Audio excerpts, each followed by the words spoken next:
बालों की कैसी कटिंग करवानी चाहिए। अस्सलामुअलैकुम नासरीन।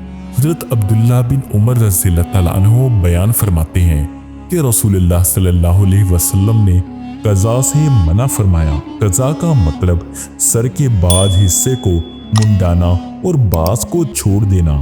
अब अगर जायज़ा लिया जाए तो आजकल फैशन के नाम पर अक्सर लड़के ऐसी ही कटिंग करवाते हैं।